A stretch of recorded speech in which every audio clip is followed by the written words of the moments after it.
పెట్టి చూస్తూ ఉంటే ఈ జన్మకి ఇది చాలు అనిపిస్తోందే.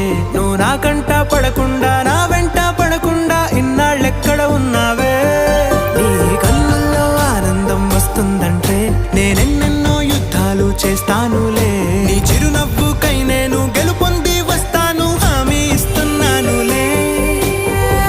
ఒకటో ఎక్కం కూడా మరచిపోయేలాగా ఒకటే గుర్తొస్తావే. నేను చూడకుండా ఉండగలనా. నా చిలిపి ఎల్లర్లు నా చిన్ని సరదాలు నీలోను చూశానులే.